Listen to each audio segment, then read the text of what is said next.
Hello students, unit 2 start कर दी थी हम लोगों ने करंट इलेक्ट्रिसिटी, और इसमें हम लोग आज जो टॉपिक डिस्कस कर रहे हैं वो है करंट डेंसिटी। करंट डेंसिटी देखिए क्या होता है कि हमारे पास अगर एक वायर है, ये एक वायर है और इसमें ये करंट फ्लो हो रही है आई, क्रॉस सेक्शनल एरिया है ए, जो एरिया वेक्टर होगा वो उसी डायरेक्शन में होगा। तो आप देखें कि यूनिट एरिया पर आप देखिए कि क्रॉस सेक्शनल एरिया ए से जो करंट पास हो रही है ये करंट है आई। तो आप देखिए कि यूनिट एरिया से जितनी भी करंट पास होती है वो होती है करंट डेंसिटी। तो अगर निकालना है मैग्नीट्यूड ऑफ करंट डेंसिटी तो आप लिखेंगे कि J is equal to I upon A. आप देखिए कि ए एरिया से करंट पास हो रही है आई, तो यूनिट से पास होगी आई अपॉन ए, ये हुई करंट डेंसिटी। आप देखिए कि जो इसका यूनिट होगा ये होगा एम्पियर पर मीटर स्क्वायर, ये इसका ऐसा यूनिट होगा। आप देखिए अगर आप मुझे इन वेक्टर फॉर्म, तो इन वेक्टर फॉर्म जो वेक्टर जो जे है हमारे पास करंट डेंसिटी, ये एक वेक्टर क्वांटिटी होती है, ये होती है एक वेक्टर क्वांटिटी, और जो डायरेक्शन होती है इसकी, ये डायरेक्शन जो होती है ये होती है पॉजिटिव चार्ज के फ्लो की डायरेक्शन में। तो कहने का मतलब ये है कि आप देख रहे हैं कि ये भी वेक्टर क्वांटिटी है और ये भी वेक्टर क्वांटिटी है। तो जो डायरेक्शन होगी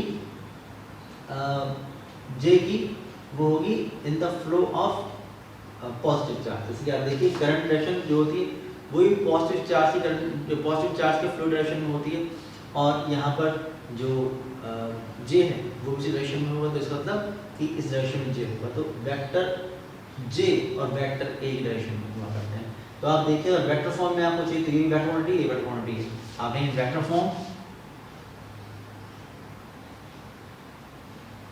इन वेक्टर फॉर्म तो आप vector J is equal to I upon vector A. ध्यान रखिए कि ए जो ए है ये वेक्टर क्वांटिटी है, लेकिन जो आई है ये स्केलर क्वांटिटी है, तो ये वेक्टर फॉर्म होगी। अगर आप यहाँ से देखें तो आपको पता लगेगा कि जो आई है ये है जे डॉट ए, ये जो करंट है ये करंट डेंसिटी और एरिया वेक्टर डॉट प्रोडक्ट हुआ करती है। अगर आप चाहें तो इसको फर्दर सॉल्व कर सकते हैं, तो आप लिखेंगे I is equal to J A cos theta. ये बहुत ही इंपॉर्टेंट रिलेशन है। जैसे कि आप मान लीजिए कि आपके पास जो ये वायर था, अगर आप इसको ऐसे कट कर देते हैं, ये कट कर देते हैं, अगर आपने वायर को ऐसे कट कर दिया तो आप देखेंगे कि इसका जो एरिया है वो बढ़ जाएगा। अगर मेरे पास जो ये वायर था, जो मेरे पास ये वायर था, अब मैंने इस वायर को कट कर दिया ऐसे,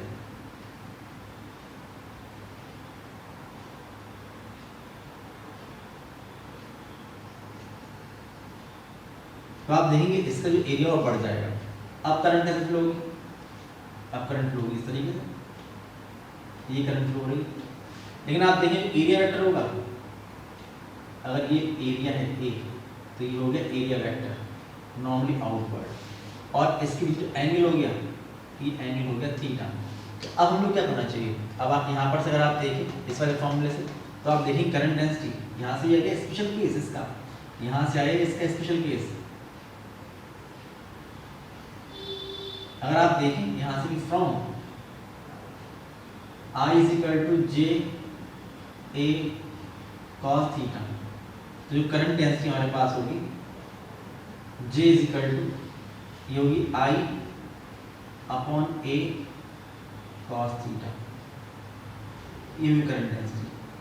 का मतलब क्या हुआ, इसका मतलब ये हुआ कि आपको जो ये ए है ये इसका कॉस कंपोनेंट, इसका प्रोजेक्शन ये लेना। अगर ये है ए, अगर ये ए है एरिया, तो जो ये प्रोजेक्शन होगा आप देखिए बीच के एंगल बनेगा ये एंगल, ये भी थीटा होगा, तो जो ये होगा ए कॉस थीटा। तो कहने का मतलब ये है कि आपको एरिया का वही कंपोनेंट लेना चाहिए जो करंट के फ्लो डायरेक्शन में या पॉजिटिव चार्ज के फ्लो डायरेक्शन के परपेंडिकुलर है। तो इसका मतलब ये हुआ कि यूनिट क्रॉस सेक्शनल एरिया के परपेंडिकुलरली जितनी भी करंट फ्लो होती है वो करंट डेंसिटी होती है J is equal to I upon A. Otherwise अगर परपेंडिकुलर फ्लो नहीं हो रही है तो फिर I upon A cos theta, ये हमें लेना चाहिए और आप देख रहे हैं जो एम्पियर पर मीटर स्क्वायर है ये इसका ऐसा यूनिट रहेगा। उसके बाद जो नेक्स्ट आर्टिकल आप देखिए, नेक्स्ट आर्टिकल है relation between electric current and drift speed. एक इम्पॉर्टेंट रिलेशन है, relation between electric current and drift speed. Drift speed previous video मैंने आपको बताया था इसके बारे में। तो आज हम लोग ड्रिफ्ट स्पीड और इलेक्ट्रिक करंट के बीच में एक रिलेशनशिप फॉर्म कर रहे हैं। इसके लिए आप ये मानिए, अब देखिए दो मेथड हो गए। इसका मेथड फर्स्ट बताऊँ पहले मैं आप लोगों को, दो मेथड से हम लोग ड्राइव कर सकते हैं। मेथड फर्स्ट देखिए, मेथड फर्स्ट में आप ये मानिए कि आपके पास ये एक वायर है, ये एक वायर है, ये जो वायर है इसकी लेंथ है L, क्रॉस सेक्शनल एरिया है A और फ्री इलेक्ट्रॉन डेंसिटी, इसका मतलब ये हुआ कि यूनिट वॉल्यूम में जितने इलेक्ट्रॉन्स होते हैं उसे कहते हैं इलेक्ट्रॉन डेंसिटी, वो है स्मॉल m। आप लिखेंगे कि if small n B free electron density, that is number of free electrons per unit volume, per unit volume। तो आप देखिए कि अगर इसका एरिया A है और इसकी लेंथ L है तो total number of free electron कितने होंगे इसके अंदर, then total number of free electrons in the wire, ये हो जाएगा, मान लो इसको मैं कैपिटल N मान लो। तो आप देखिए वॉल्यूम कितना होगा इसका, वॉल्यूम होगा A इंटू L, ये इसका वॉल्यूम होगा। यूनिट वॉल्यूम में जो फ्री इलेक्ट्रॉन कितने हैं, स्मॉल n, तो A इंटू L वॉल्यूम में जो होंगे वो होंगे small n into A into L, इतने होंगे इसमें फ्री इलेक्ट्रॉन। अब अगर हम लोग इसके एक्रॉस एक बैटरी लगा दें, यहाँ पर एक बैटरी लगा दें, ये लगा दें बैटरी V वोल्ट की बैटरी, तो इसका ये टर्मिनल पॉजिटिव और ये टर्मिनल नेगेटिव, ये हो जाएगा। एक इलेक्ट्रिक फील्ड एस्टेब्लिश हो जाएगी from positive terminal to negative terminal, ये इलेक्ट्रिक फील्ड एस्टेब्लिश हो जाएगी इस डायरेक्शन। इसमें दो तरह की चीज़ें होती हैं, दो तरह के चार्ज होंगे, एक फिक्स्ड पॉजिटिव आयन और दूसरा नेगेटिव फ्री इलेक्ट्रॉन्स।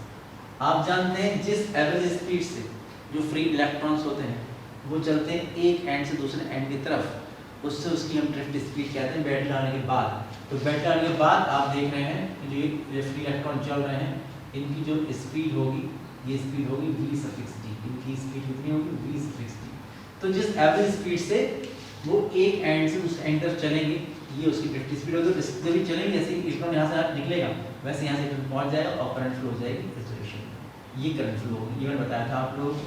तो अगर एवरेज ड्रिफ्ट स्पीड vd है तो आप देखिए कि यहाँ से लेके यहाँ तक जो डिस्टेंस कवर करने में टाइम लगेगा वो टाइम कितना लगेगा। आप लिखेंगे कि time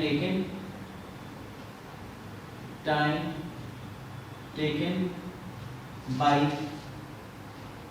free electron to cover the length of the wire with average drift speed vd। जो टाइम लगेगा, टाइम होता है डिस्टेंस अपॉन स्पीड, तो डिस्टेंस है l और स्पीड है vd, ये हो जाएगा। अब आप जानते हो जो इलेक्ट्रिक करंट होती है वो होती है I Q/T। अगर चार्ज Q फ्लो हुआ इसके अंदर और T टाइम में फ्लो हुआ तो I0 Q/T। तो आप लिखेंगे कि if Q charge flow in time T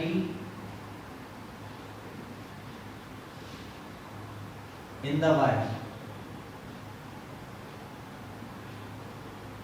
then the electric current in the wire ये जाएगी I is equal to Q upon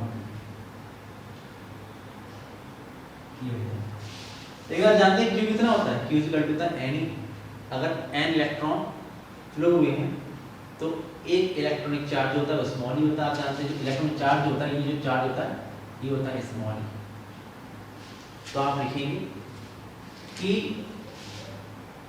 from Q is equal to N into E, total charge in this case देखो charge Q is equal to होगा यहाँ पर कितने electron T time में flow होंगे। आप देखिए ऐसे इलेक्ट्रॉन यहाँ से चलेगा, कोई इलेक्ट्रॉन बाहर निकल जाएगा यहाँ से। इसका जितने भी इलेक्ट्रॉन थे उनको निकलने में यानी कि टोटल कितने इलेक्ट्रॉन थे n, वो चलेंगे और इनटू एक पर चार्ज है तो n इनटू e। n की लिमिट कर दीजिए 1 से, तो आप लिखेंगे यूजिंग इक्वेशन 1 वी गेट तो Q is equal to n की जगह small n into a into l और इंटू e हो जाएगा। अब आप देखिए Q की वैल्यू और T की वैल्यू C में पुट कर दीजिए।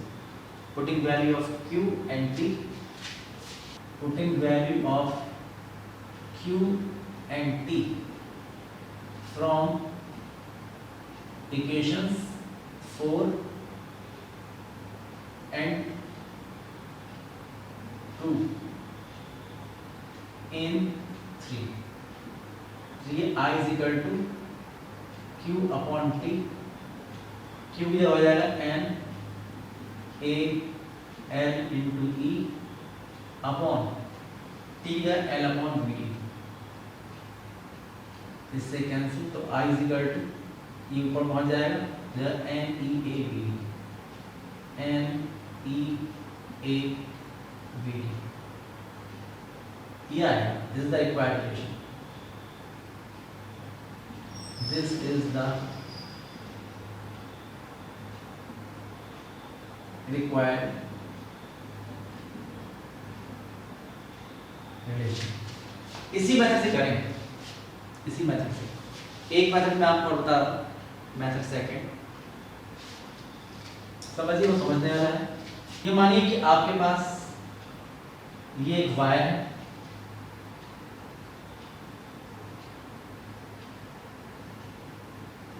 यहां पर आप लोगों ने बैटरी लगा रखी है, क्रॉस सेक्शन एरिया है A, लेंथ है इसकी L, बैटरी लगाई है V वोल्ट की।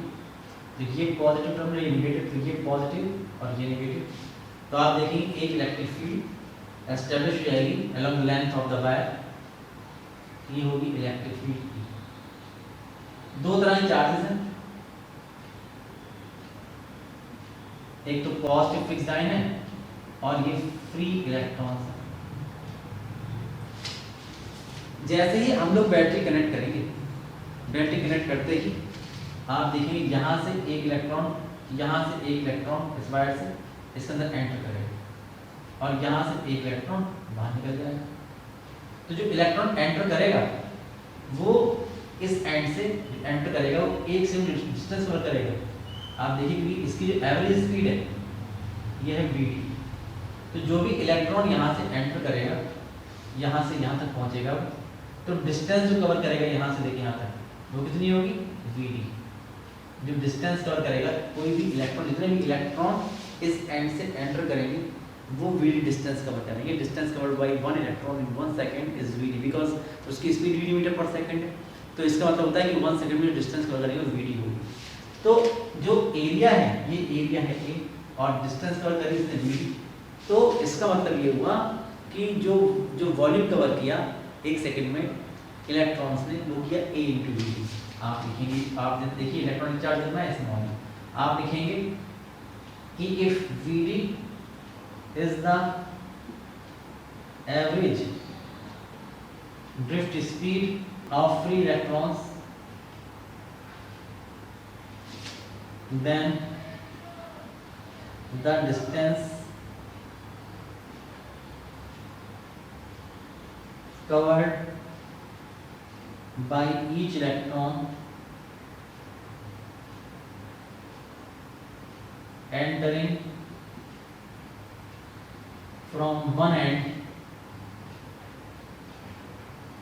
in 1 second, तो डिस्टेंस कवर करेगा v से फिक्स।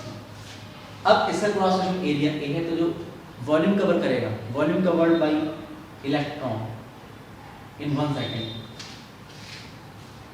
और if A be the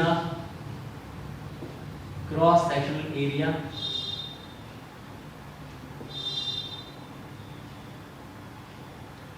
of wire, then the volume covered by electrons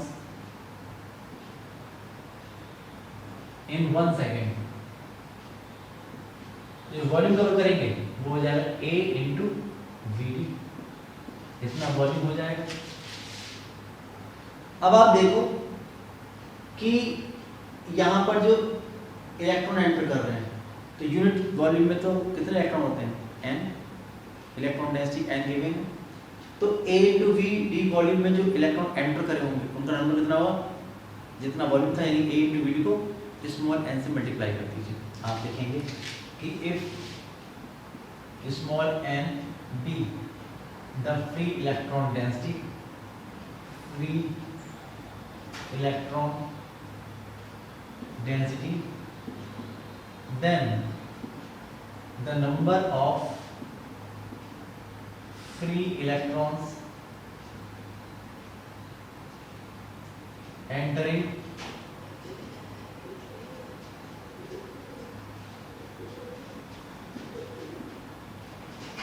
in wire in 1 second, तो कितना हो जाएगा A इंटू वी डी, ये तो वॉल्यूम था, तो स्मॉल n से मल्टीप्लाई कर देंगे, इतने इलेक्ट्रॉन 1 सेकंड में एंटर करेंगे। आप देखेंगे hence number of electrons entering in t second, in time t,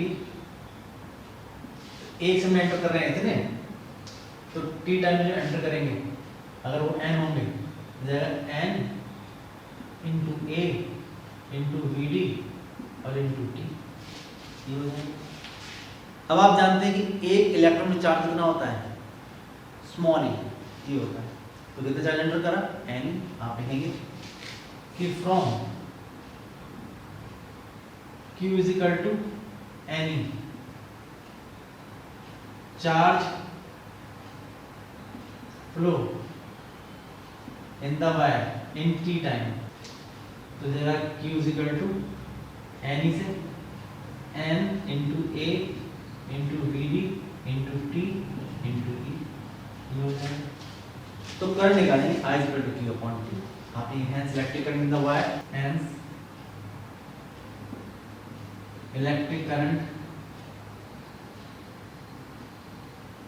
in the wire I is equal to Q upon T, इससे आप निकालिए I में Q भी हो जाएगा N into A into V D into T into E और upon T, तो T से T कैंसिल हो जाएगा, तो करंट आएगी I is equal to N E A V, ये आएगा। This is the required condition. This is the required radiation. कभी कभी ये डायरेक्ट ही पूछते हैं, आपसे पूछा जाता है कि radiation between current density and drift speed, तो पहले आपको ये फॉर्मूला ड्राइव करना पड़ेगा, उसके बाद प्रोसीड करेंगे। तो जो रिलेशन आता है एग्जामिनेशन में, ये आता है रिलेशन बिटवीन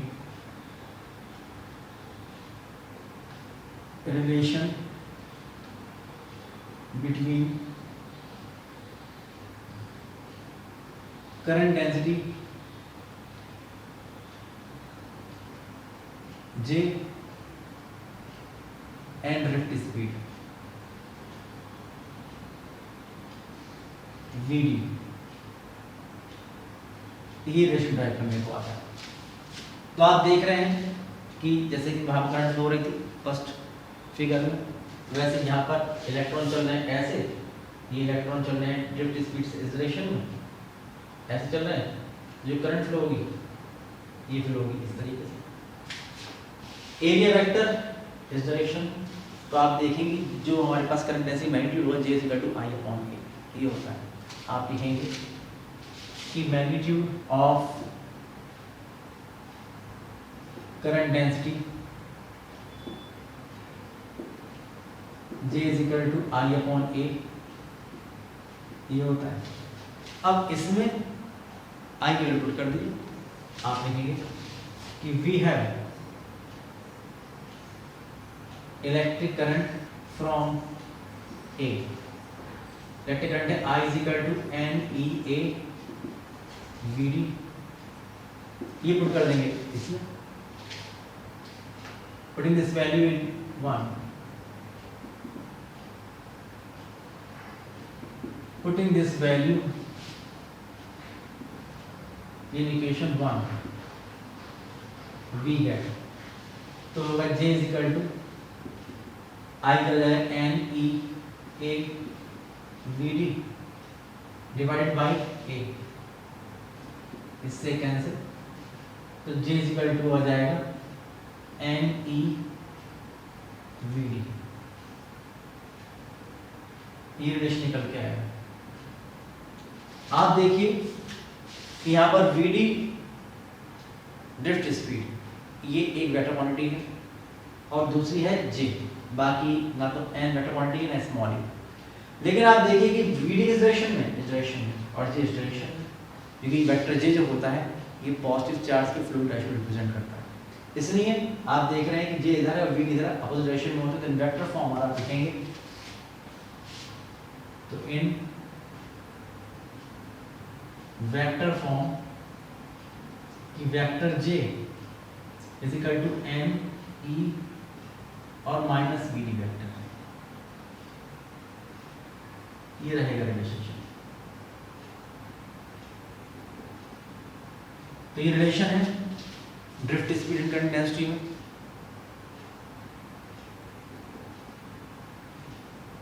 आज इतने रखते हैं, नेक्स्ट वीडियो में इससे आगे जो टॉपिक्स हैं उसको डिस्कस करेंगे। Thank you.